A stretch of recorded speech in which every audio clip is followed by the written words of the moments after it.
Hello, I'm David Saunders, Head of Client Development at Connexo. In November 2019, we launched a report called The New Landscape: An In-House Perspective, which looked at the challenges facing in-house teams and the solutions they were deploying to address those challenges. Today, we're going to look at what has changed over the last 12 months, and I'm delighted to be joined by Nick Cranfield, Global Director of Legal Operations at Dyson. Hi, David. Yeah, thanks very much for having me. Well, what hasn't changed over the last 12 months? It's going to be an interesting conversation. So, as you say, I'm the Legal Operations Director at Dyson. I started that role back in November last year, and principally I've been leading a transformation program called Project Butterfly, which is transforming the way we deliver legal services at Dyson. So, yeah, it's been a very interesting year, what with one thing and another. Great for you to join us today, Nick. Really appreciate your time. I thought we'd look at three key areas: what's happened to work volumes, legal technology, and team culture, and what's changed over the last 12 months, and what impact COVID has had, if any. So let's start. How much of the work changed for you and the team in 2020? Yeah, I mean, it's interesting. So I was thinking about this question. I mean, on the one hand, the direct impact of coronavirus and the pandemic, certainly, particularly in Q1 of this year, there was a lot of kind of reactive work being done by the legal teams across Dyson to support the business in our kind of response to that. And, you know, I think it's actually quite interesting because things have changed and so much has been happening over the last few months that it's almost difficult to remember what things were like back in kind of February time. And, you know, obviously as a global business, we've got campuses and people working across the world, including in China and across Asia. So in a sense, it was a sort of creeping element of the pandemic. So we started in January and we began to provide our response. And then obviously things became increasingly serious all the way to where we ended up in March, obviously with the campus in the UK being shut down and full lockdown in the UK. And then interestingly, of course, as the pandemic has kind of developed at different speeds and ebbed and flowed across the world, you know, what we observe are quite different operating conditions in different parts of the world, and that's been quite challenging, I think. And so the legal teams initially were very heavily involved, and I think maybe we might come on to talk about that, but I think it's quite interesting in terms of that when there's difficult problems to face and certainly lots of ambiguity and uncertainty, actually business leaders reach out to their lawyers because they don't really know what else to do, and quite often the lawyers tend to be bright, sensible people who have got good judgment and actually add a lot of value in that sort of crisis response. But of course, the challenge then is if that becomes part of your BAU activity, that becomes quite demanding from a resource perspective. So I think there's definitely been that aspect in that, you know, we're living through extraordinary times, unprecedented, really, certainly in kind of modern post-Second World War context, and that hasn't had an impact. You know, some of that work has been picked up by the legal teams, and that is unusual and has been unprecedented. Other than that, you know, we're very pleased to say that Dyson's business is performing strongly, actually, in all the circumstances. And so, you know, that has been coupled with the normal levels of work that we would expect to be seeing, and then we've also been running this transformation program. So, yeah, there's been a lot going on. I know your teams have been exceptionally busy throughout the pandemic, and that continues to be the case. Like so many other legal teams that we talk to, are you finding new and innovative ways to tackle the volume of work? Yeah, no, so I think this is where the transformation program and the pandemic, there's been this kind of confluence of the two things. So we were planning to try and make some of these changes the back end of last year and plan a transformation program for this year and into next year and possibly beyond. And then in a way that, you know, I think which is true across lots of different industries and different departments within organizations, the pandemic has really kind of created greater sense of urgency in making those changes and also accelerated them. And that's been the same really within Dyson and within Dyson Legal. So, we have tried to develop both new ways of working and different operating models and the use of technology through matter management and service portal and an NDA platform and those kind of things, which I'm sure we can talk about in more detail, in order to try and control the demand from our business for legal services. Because I think, in common with many kind of in-house teams, and particularly in the context of Dyson, where the business has experienced incredibly rapid hyper growth for a sustained period of time. We had an operating model which was really about delivering excellent services, whatever those services were demanded by the business. And we wanted to move to a place where we were able to deliver a better experience for our people, but also to have a better control of the cost of those services. And so essential to that really is just trying to control the demand and effective ways to charge that. So that we've developed, launched at the end of August is really the kind of fundamental part of that. Let's just talk a little bit more about the technology, Nick, that you are deploying. And you've mentioned your legal front door. How did that come about, and what else are you doing in the technology space?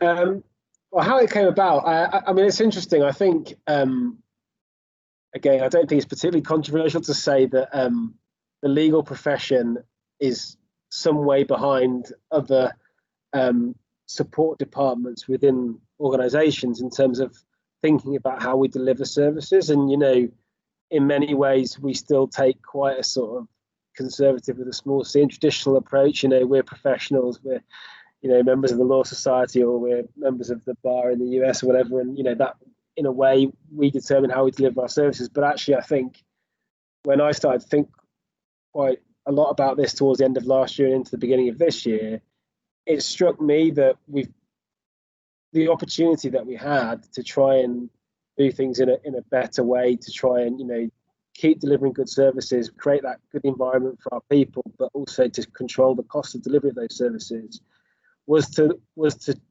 really think about them as services, as kind of end-to-end service delivery, rather than that kind of individual professional to a client relationship, which you see in private practice.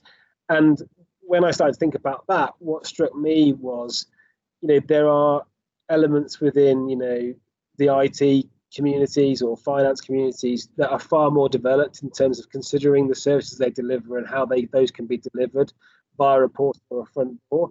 And, for many lawyers, I think that's quite a revolutionary thing to think about, and it hasn't always been easy, and it's not easy now. You have to try and convince people. But I think part of that to the team. If you're an in-house lawyer, what work do you really want to get involved in? You want to be doing the high value, high risk work. Presumably you want to be intellectually challenged to kind of think about the problems that the business is facing, apply your legal skills and expertise, and then deliver the advice to the business, which could be delivered by an external firm, but which you're better placed to deliver because you know the business so much better. So, that's trying to, without being too kind of Pollyanna about it and unrealistic optimistic, it's about saying, how can we try and find ways to deliver the kind of lower value, lower risk work in a far more efficient way to allow the bright and intelligent people that we employ as in the in-house legal teams to kind of do that higher value work. And, the front door's part of that. And in a way, it is trying to create a single request for legal support come in, because by doing that, creating that kind of funnel, that's what allows us to start to build out rules for triaging, to develop self-service. So yeah, that's kind of where the ideas came. And I know it's relatively early days in the legal front doors adoption within the legal team. Are you seeing that? Are you seeing the fruits of that? Are you seeing that there is a change in the way in which the legal team is operating?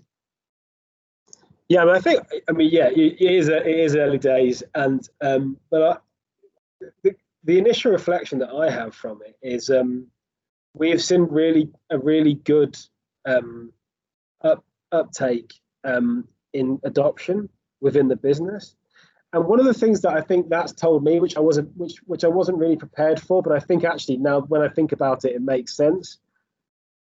The Dyson clients or customers that we're delivering legal services to are quite used to using portals. They're used to service delivery via a portal, via a front door. And so actually, our Dyson customers and clients are much more open to change than we are as a legal team. And I think that's been quite interesting for the various team leads and teams across Dyson Legal, because I think they were they were concerned about how this would land. And actually, I think that's not really, of course there are bumps and there are challenges along the way, but as a concept, I don't think actually it's as kind of out there as they kind of thought it would be. So I think that's been really interesting. And, I think we've created a technology solution which is easy for people to use. It uses kind of SharePoint and Office 365, so it's actually very simple at the back end. We don't need lots of fancy additional software or licenses. It's not very complicated to maintain. We can, or at least the plan is for us to be able to maintain it almost entirely within the small legal operations team in the future. So again, I think the look and feel of it has landed well. I also think just building it and creating those customer journeys is a really good exercise in getting the legal teams and the IP team and the compliance teams to really think the service they provide, not in an abstract way. And I think that's quite important. And one of the things I'd say about one of the learnings I've taken from that is, if you wait until everything's perfect, you'll never get anything done. Actually putting something out there is starting to generate the kind of challenges, and then we can address them. And as long as the technology is flexible enough and adaptable enough, which using SharePoint 365 it definitely is, it means that it's got enough plasticity so that we can mold it as we go, and it doesn't break every time we try and change it. But until you create that, it's hard to change the mindset of people who've been working as lawyers for 20 years, 10 years, whatever. So, but now they can see that there is a difference and it is going to work. They can kind of get behind it, and we can start to make those positive improvements. What lessons can you share on successful technology implementation?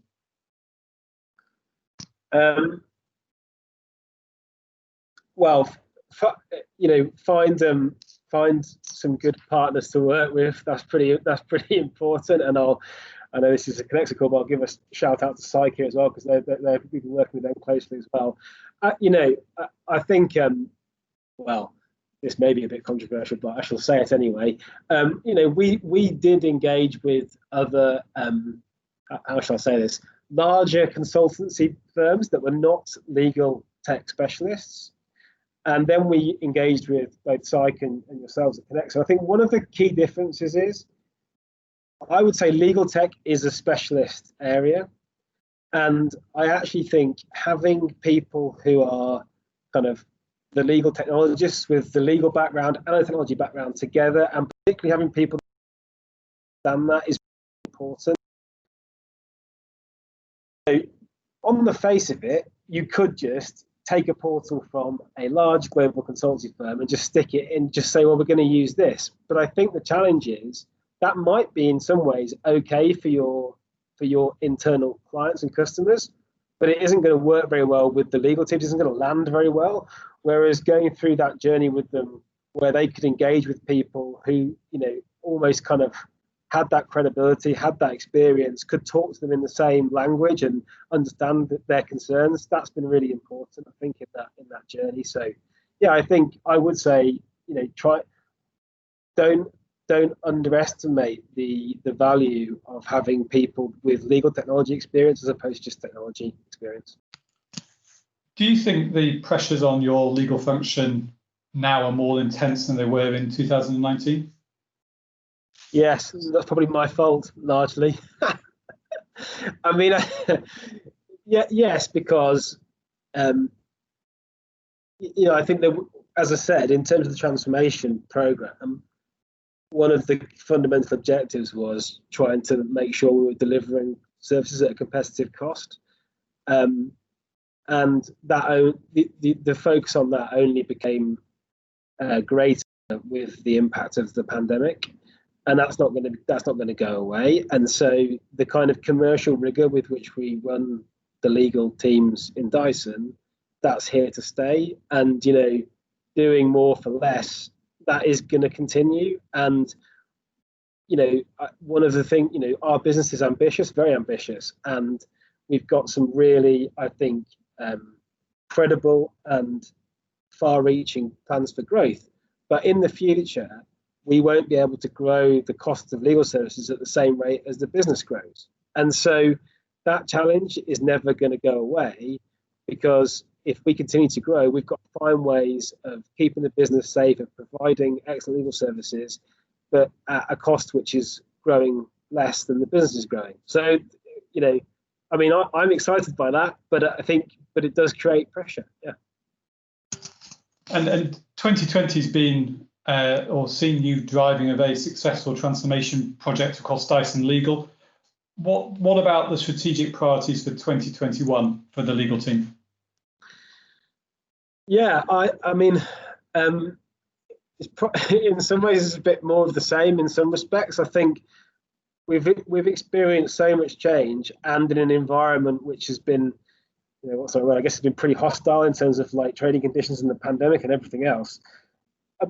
At the moment, I think people do want a bit of a pause for a breath, and I think we can do that towards the end of the year. But I think, in introducing elements of technology, what I think it's almost like once you start to do something, you then start to realize the full potential of the opportunities, actually, and people start to wake up to that. And I think, starting to use the service portal and to try and think about how that links into matter management, and how we begin to kind of really be able to kind of get the metrics and the data that we want to be able to show the business the value that we bring as a legal team to ensure that we can continue to get that investment in the future. So yeah, like a lot to do, but I think it's good.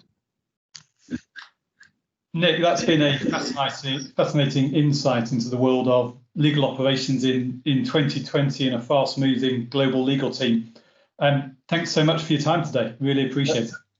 Pleasure. Thank you very much, Dave. Cheers. Bye.